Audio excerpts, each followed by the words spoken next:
So my name is Richard Rogusz, and I am a Justice Contact for the Presentation Sisters, Queensland, Australia, and I have been a Justice Contact since 2019. Both of my sets of grandparents, so on my mother's side and my dad's side, were refugees from Poland after the Second World War. So for my dad and for my mum, they were both born in Germany after the war to Polish parents. We know more about my dad's story in that his mother was an indentured labourer during the war. So she was a teenager at that time and she was working on a German farm. She would say that she had quite a positive experience compared to others because the farmer treated her well and they were paid. But after the war, they weren't able to go back home. And I think there are lots of political reasons for that. But they were given the option to migrate. And I think that just knowing that they had a choice to go to a country that was safe is a choice that I believe is being denied to so many when they're faced with the same challenges today. I think globally, we are seeing, greater self-interest and at a national level and less generosity. And certainly my grandparents were beneficiaries of that generosity that existed following the Second World War.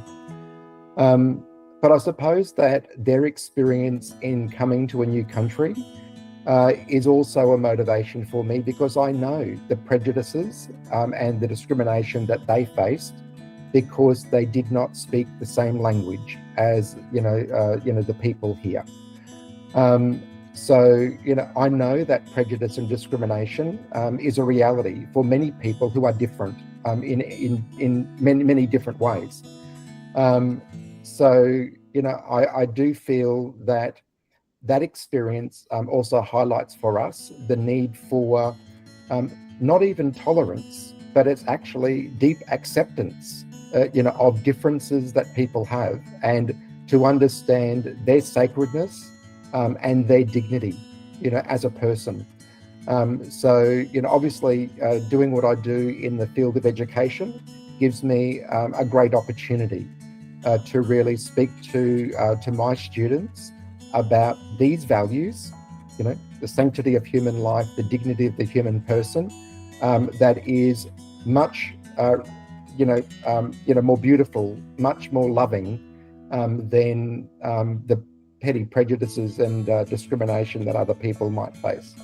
In my schooling, my secondary school, learning about Catholic social teaching.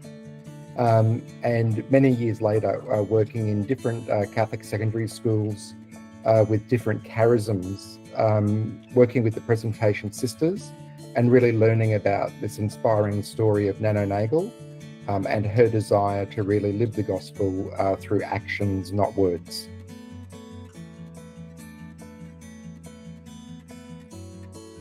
As a teacher in predominantly Catholic girls' schools here in Brisbane, Australia, the key focus of the work that I do in my role as Justice Contact is really seeking to eliminate violence against women and girls and to really enhance the rights of women and girls around the world.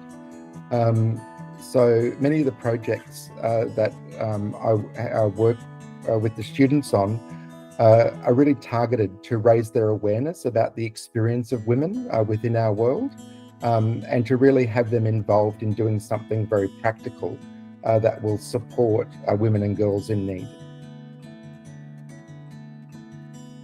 The work that I do in my role as Justice Contact to really raise awareness about issues relevant to women and girls is firstly in the area of advocacy, in the area of charity, and then in the area of service. In terms of practical service, one of the projects that I'm currently working on is the DV Care Packs, and this is a program that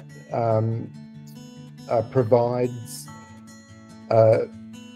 like a sort of like essential items to women and girls who are leaving a domestic violence situation and who are being placed in emergency care. The Romero Centre is a Catholic-based organisation that's been running now for some years within the Archdiocese of Brisbane here in Queensland, and its particular ministry is to support asylum and refugees.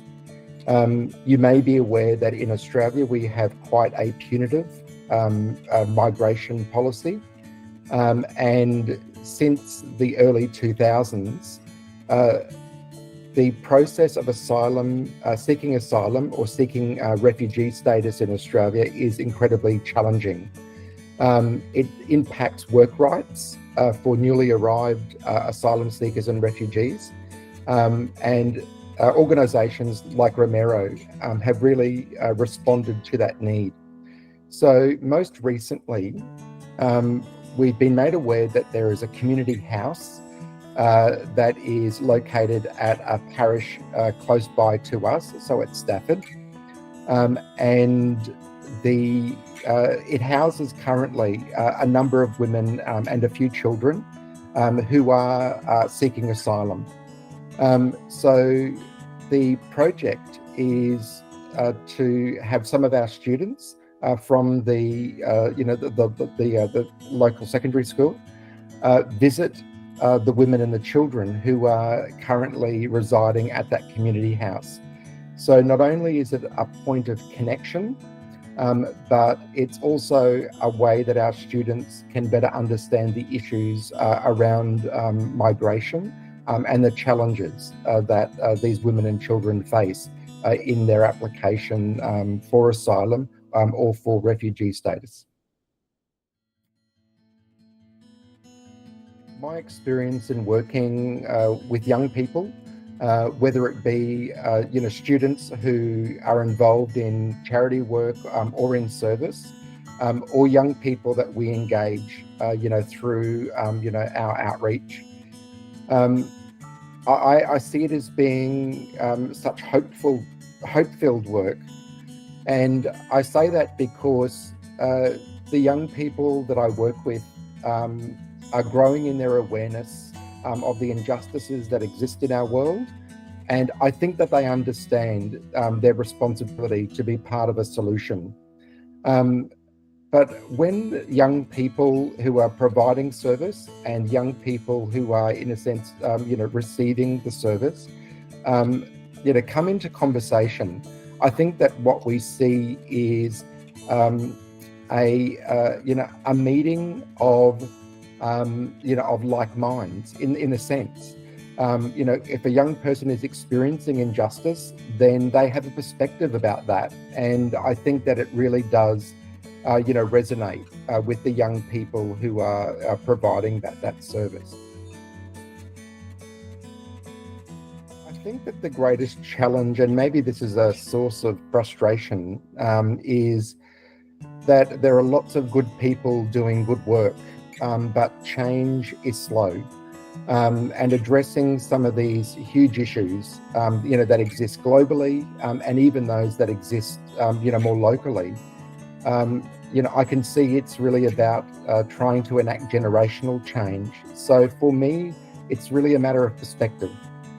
Sometimes it's disheartening to sort of take, a short-term view of things, and to see that while we might be doing some good work and getting some great results, for one individual or a few individuals, the experience of so many is not like that, is much worse. So by taking that longer view, I suppose that you are placing hope in the advocacy that happens at much higher levels, such as at the UN, such as at intergovernmental levels, that really will advance significant changes.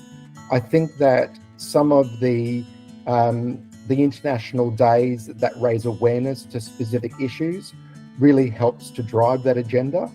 And it certainly helps, me in my role to be able to tell those stories to a much broader audience to sort of shape the thinking that's so needed, to continue to advance these changes into the future. So, point of frustration, change is slow, but the hope that I can see in that is that so many people at so many levels are working to change the world for the better.